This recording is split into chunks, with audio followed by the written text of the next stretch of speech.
नवरात्र यानी नौ दुर्गों का हिंदू धर्म में विशेष महत्व माना जाता है। साल में 2 बार पड़ने वाले इस नवरात्र को हिंदू धर्म में बड़ी ही मान्यता के साथ मनाया जाता है। ऐसे में साल का पहला नवरात्र चैत्र में आता है तो दूसरा नवरात्र शारदीय महीने यानी शारदीय नवरात्र कहा जाता है। इस बीच में आज आपको बताने जा रहा हूँ कि शारदीय नवरात्रि कब से शुरू हो रहे हैं, इसके अलावा अष्टमी पूजा कब है और इन नवरात्रों का क्या महत्व है। साथ ही साथ अष्टमी पूजा के दिन माता दुर्गा के 9 स्वरूपों के अलावा जो अष्टमी के दिन माँ गौरी की पूजा की जाती है वो किस विधि विधान से की जानी चाहिए।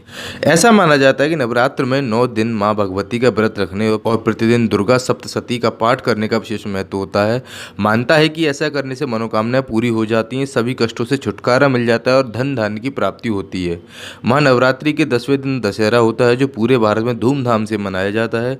इस साल शारदीय नवरात्रि 29 सितंबर से शुरू होंगे जो 6 अक्टूबर को दुर्गा अष्टमी यानी कि महाअष्टमी के दिन तक चलेंगे। 7 अक्टूबर को दुर्गा नवमी यानी महानवमी मनाई जाएगी तो 8 अक्टूबर को दुर्गा पूजा का दशहरा और विजयदशमी के साथ इन नवरात्रों का समापन होगा। बता दें कि शारदीय नवरात्रों का महत्व सबसे अधिक माना जाता है और इसे महानवरात्रि भी कहा जाता है। शास्त्रों की माने तो अष्टमी के दिन माँ दुर्गा के पूरे विधि विधान से पूजा करनी चाहिए। इस दिन हवन का महत्व बताया गया है। पूजा करने के बाद ब्राह्मणों और कन्याओं को भोजन कराकर उनका आशीर्वाद लेना चाहिए। कई लोग इस दिन कन्या पूजन भी करते हैं। देवी पूजन, हवन, कुमारी पूजन और ब्राह्मण भोजन से दुर्गा पूजन को संपन्न करते हैं।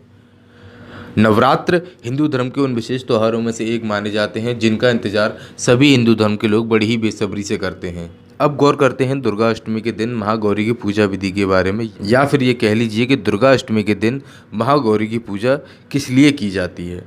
दरअसल दुर्गा अष्टमी के दिन देवी दुर्गा के हथियारों की पूजा की जाती है और हथियारों के प्रदर्शन के कारण इस दिन को लोकप्रिय रूप से वीराष्टमी के रूप में भी मनाया जाता है। दुर्गा अष्टमी के दिन भक्त सुबह जल्दी से स्नान करके देवी दुर्गा से प्रार्थना करते हैं और पूजन के लिए लाल फूल, लाल चंदन, दिया, धूप इत्यादि इन सामग्रियों से पूजन करते हैं और देवी को अर्पण करने के लिए विशेष रूप से नैवेद्य का तैयार किया जाता है। साथ ही देवी के पसंद का गुलाबी फूल, केला, नारियल, पान के पत्ते, लौंग, इलायची, सूखे मेवे इत्यादि को प्रसाद के रूप में अर्पित किया जाता है और पंचामृत भी बनाया जाता है। यह पंचामृत दही, दूध, शहद, गाय के घी और चीनी के इन 5 सामग्रियों को मिलाकर बनाया जाता है और एक वेदी बनाकर उस पर अखंड ज्योति जलाई जाती है और हाथों में फूल अक्षत को लेकर इस मंत्र का जाप किया जाता है जो इस प्रकार है।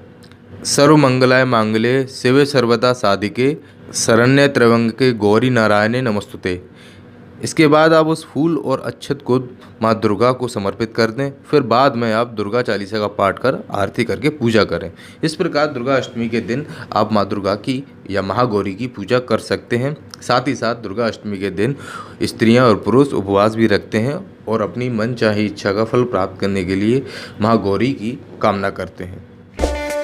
इन खबर चैनल को सब्सक्राइब करें और बेल आइकन दबाना ना भूलें।